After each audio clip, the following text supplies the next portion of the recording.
In honor of Disney Plus celebrating its second anniversary and the arrival of Shang Chi coming to Disney Plus, here's a conversation I had with Chris Chavez, a friend of the channel, all about 5 things we love about Shang Chi. Coming up next. So, Chris, hit him. Maybe we'll take it in reverse order. What is your number 5? Number 5. Let's see. Number 5 for me is Shang-Chi. Gosh, the thing about this movie, it was, first of all, before we get into top 5, this movie was fantastic. I enjoyed this movie thoroughly, and it also is in my top 5, maybe top 4 list of favorite Marvel movies, period. You know what? So let's sit there for a minute, because I would agree. Actually, my wife went to see it with me the first time. She and I don't normally go to Marvel movies together, but she was feeling compelled to go to see this one, and she loved it. And when we walked out of there, she said, "That's number 2 for me." And I was like, "Wait, what?" She said, "Black Panther, and then that." I was like, "Wow, that's pretty big praise." So then she texted me like 3 days ago, maybe 4 days ago, and was like, "Babe, I want to go see it again." And I was like, "Wow, like that's like, okay."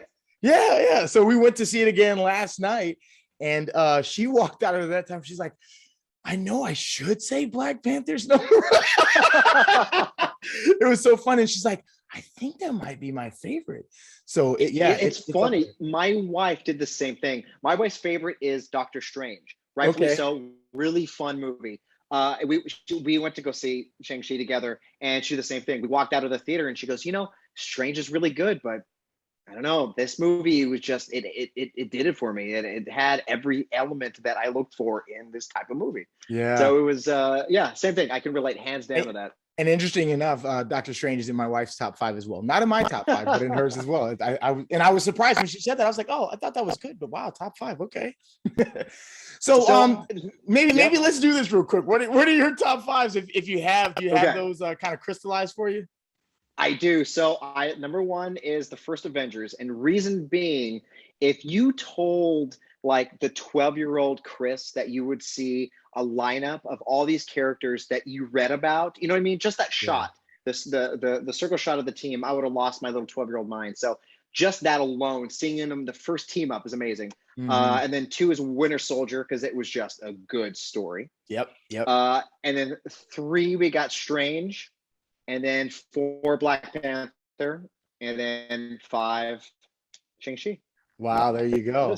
And I didn't even know what my top 5 were until we were waiting through the end credit scenes for the second time. And we were having this conversation. And so I've crystallized them. For me, Black Panther, Infinity War. And then I went Winter Soldier, Avengers, and then Shang-Chi. And I think those last 3 for me, depending on the day, I might do some rearranging or whatever like that. But I think the Avengers movie when it came out, like it was more epic than anything we had seen in there. Everything was, there were some good things, like Iron Man was great, but like Avengers was what everything was leading up to, and it did not disappoint, Well, the thing about Marvel is there really isn't a bad movie. You just like other movies more. Right. There's not like a bomb. Well, like new Marvel, old school Marvel, like Howard the Duck and like that kind of stuff wasn't that good. But this new version of Marvel, this new MCU multiverse that's going on, nothing's really horrible. And you know what's awesome? And I've had this conversation with a few people comparing it to DC. I promise you guys, we're going to get to Shang-Chi. Comparing it to DC. One of the things that I think Marvel really benefits from is the fact that they're weaving one grand story together. So even if you do have like a Thor Dark World, like you hear people saying, "I don't know," you still have to see it.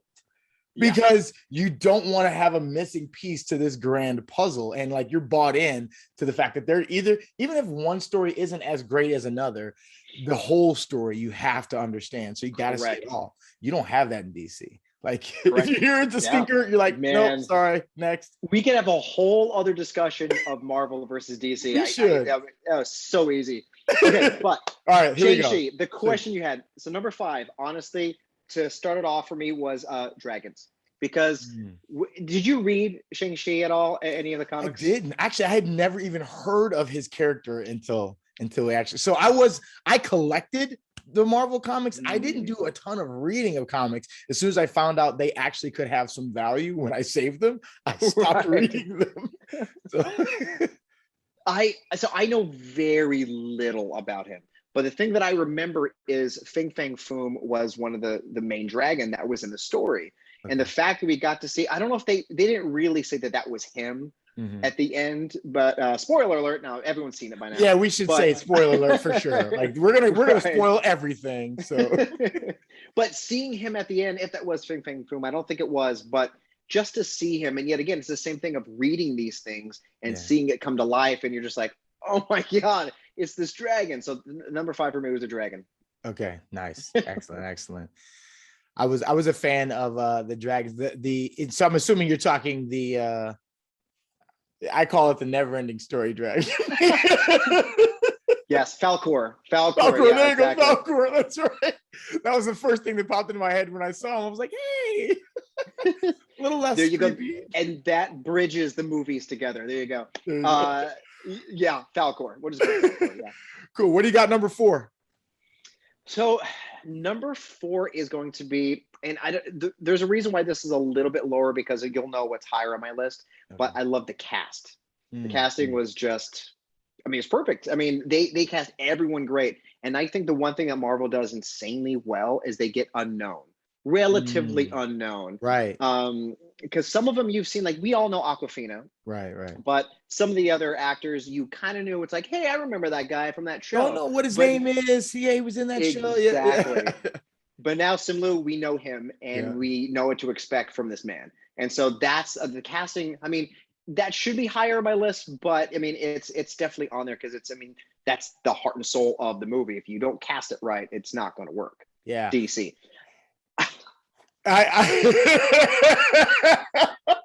Shots fired. I remember when I first discovered that he was going to be the lead. I was so excited because I just got through binging on the last season of Kim's Convenience on Netflix. Yeah.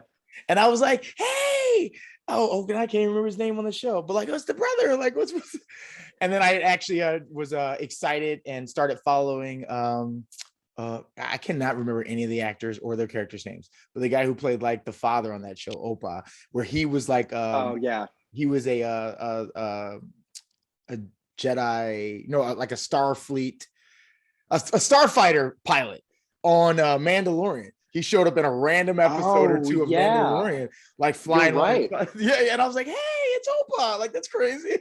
I didn't even think about that. Wow. Okay. Yeah. So anyway, so that's a cool one. The cast. Yeah. I dig it. Cast is Trevor, Ben Kingsley. That was. Oh my God.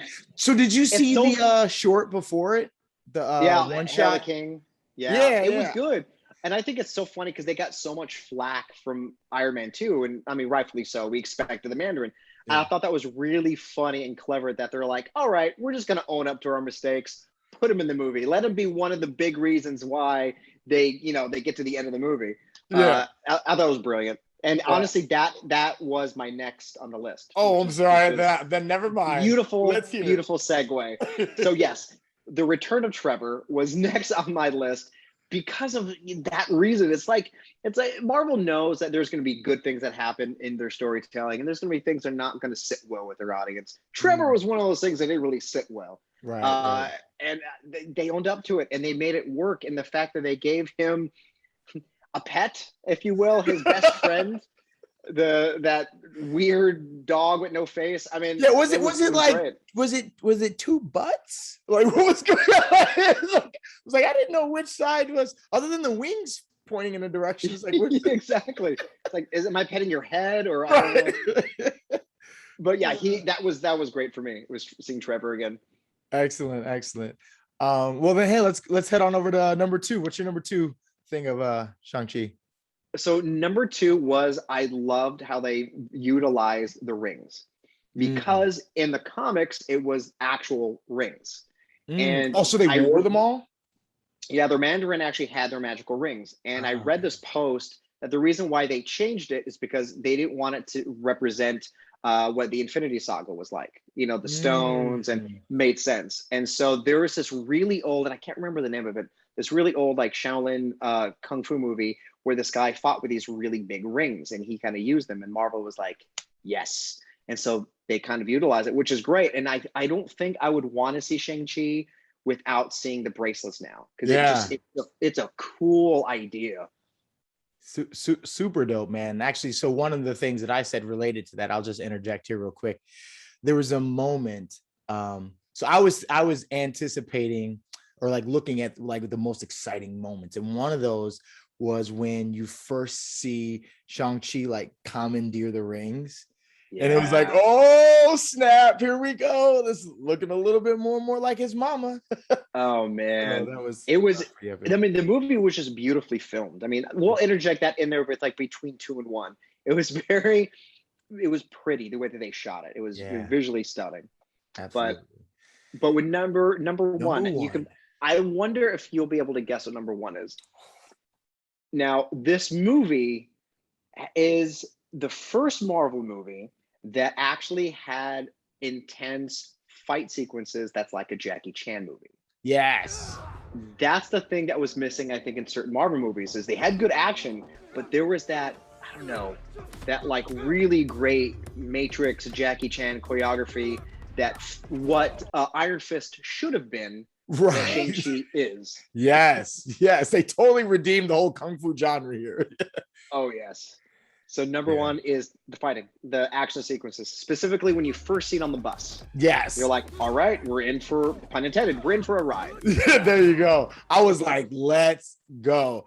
Because so I love that scene came so early. And that was one of the things that I really loved about Winter Soldier, is like from like one of the opening scenes, like you're immersed right into some real action, which I thought was really good for that trilogy, because the first Avenger was really slow and they were like really telling the story here. And here they're like, okay, we're gonna hit you in the mouth. And that's kind of what it felt like this one was doing from that bus scene.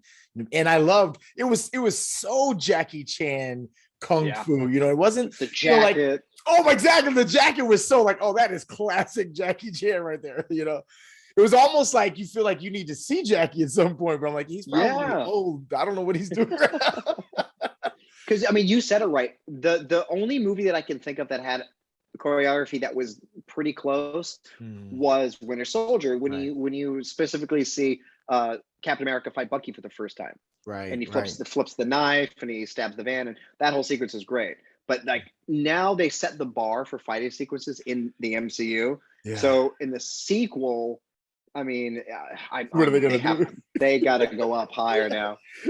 It's going to become like a Mortal Kombat movie, or what Mortal Kombat movie should be like.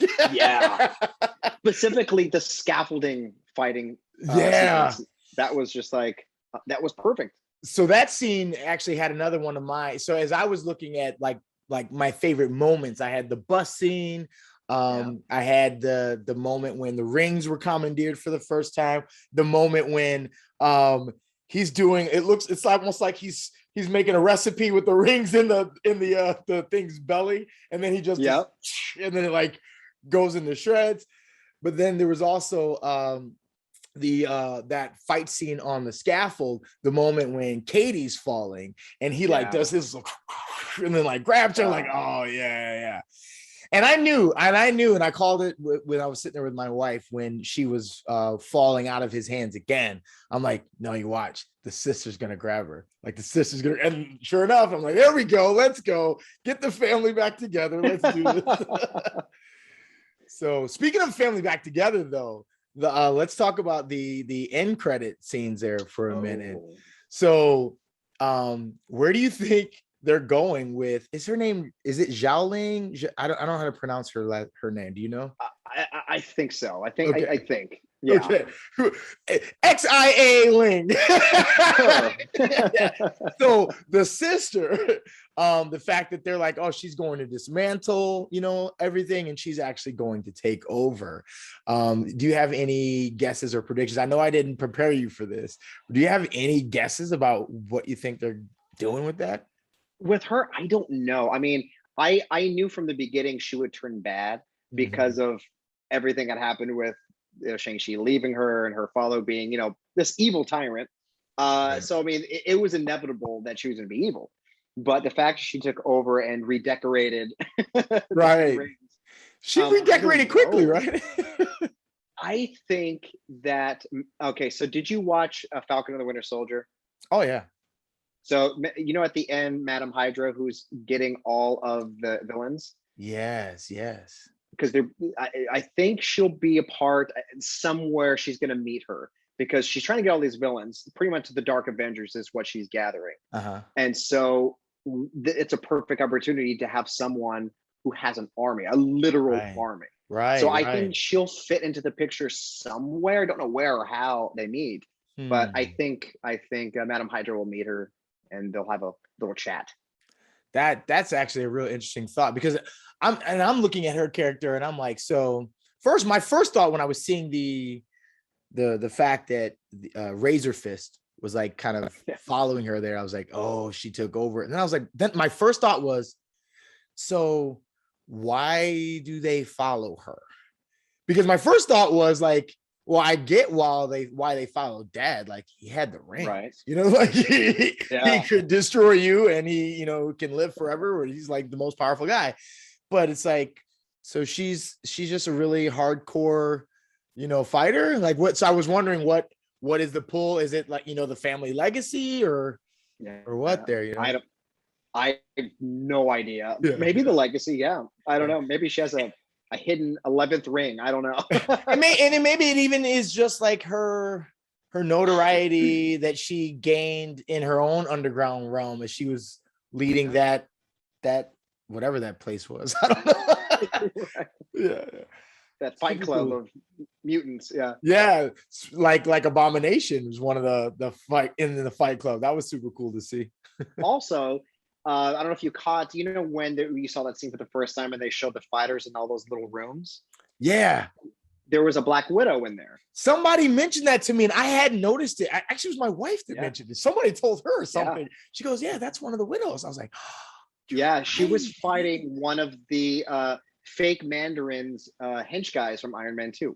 Right. So it's all these little Easter eggs. It's great. Yeah, how they weave everything together. Man, they're so brilliant. So I have a question for you. Yeah. So second post-credit scene, when Wong takes them in and lets them know, what's going on. These rings have set a beacon or something. Where do you think that beacon is going out to? I'm so horrible when it comes to predictions. Where would it be going? Maybe to like another dimension, another multiverse. I don't know. So I'm trying to think. So who would it be summoning? And I'm assuming it would be summoning someone epically good, right? Yeah. So I'm wondering if you have guesses. I have two theories. Okay, let's hear it. One, we know the next movie in the lineup is Eternals. Mm-hmm. And the Eternals are old, like they're like the creation of time old, and like so, as old as those rings, maybe as long as those rings. So the first theory is maybe it's calling to them, but then the second theory is, now this is getting really nerdy here we go. So in the comics, the rings were created by this alien race.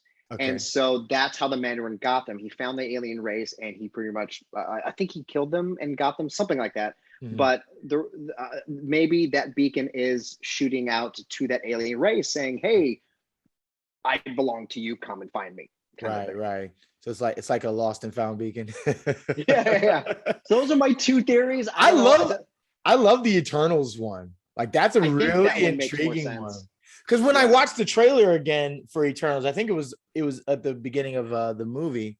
There was a part of their conversation two of them were having on like the porch or whatever. And it was like Selma Hayek's character and whatever the other guy's name is. And they said something that was like, this thing began and, there's like only a certain amount of time that they have. And I wonder if that like was the initiation of whatever this countdown is now. That it could be. I mean, this this still fits in the same realm, but I have a theory on all this stuff. So you know how in Loki, when Kang was doing that amazing monologue, and then he's like, from this point on, I have no idea what's going to happen. Yeah. Well, I think all these main events are happening at the exact same time that Kang has no idea. So if you think about it, Wanda, right, went crazy, and she started she changed, she turned into the Scarlet Witch. And at the same time that what was it, that Shang Chi, oh gosh, what was it, there's like 4 major events that have happened currently, like in the TV show and in the movies, that I think are all synced up to that exact moment. So is it are you thinking the moment when Shang-Chi took the rings? Is that what you're saying is the one from that? Yeah. Okay, so that one. I think so. Or no, or when he killed that soul dragon. I don't know from Shang-Chi which one. Maybe the beacon. Maybe I think the beacon would be whenever the beacon started. But maybe that was when he got all the rings. Yeah. Maybe. So anyways, we'll say the beacon from Shang-Chi, and then you think the when she becomes Scarlet Witch in Wanda. Yep. And then they also said in What If, everything that's happening in What If is canon to the movies. Wait, really? At the same time, yeah. Just in other multiverses, is that what the? Yeah. Oh wow. So when evil Doctor Strange, destroyed the world, that's another Nexus event that kind of. So I'm kind of thinking like all these little big things that you're like, wow, the world's going to end, or the world did end. There's a reason behind it, because Marvel doesn't do things just to do it. Like they have a strategic, like pinpointing map. They know exactly how it's going to play out. But I just think there's something bigger there with all these events that are leading to.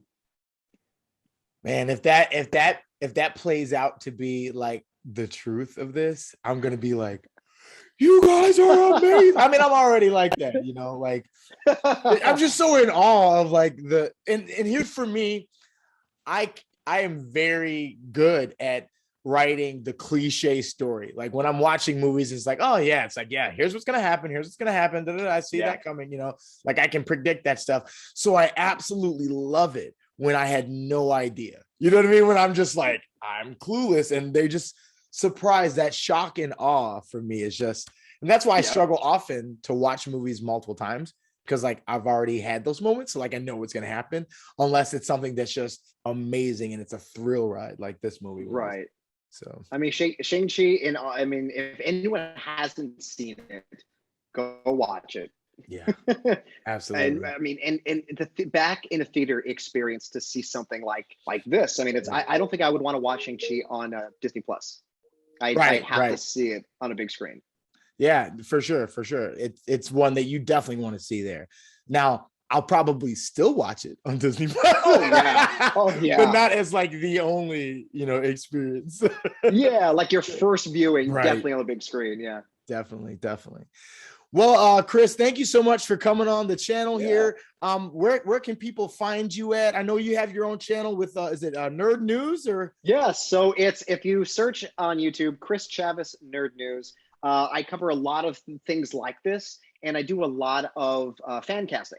So it's just a fun thing to do. It's stuff exactly like what we're talking about, just having fun. So if you want to just have a good entertainment, just like get away from work for a while and learn something nerdy, like and subscribe. I would greatly appreciate it. And we'll put a link to that up here in the video as well as in the description.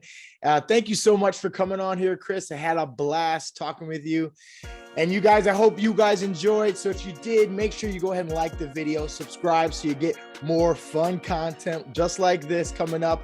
And make sure that you share this with a friend. Maybe you guys can get some water cooler conversations going around Shang-Chi. And let me know in the comments, what are some of the moments that maybe we didn't talk about that you really love, or some elements that were so amazing to you that you really wish we would have talked about. We can continue the conversations in the comments.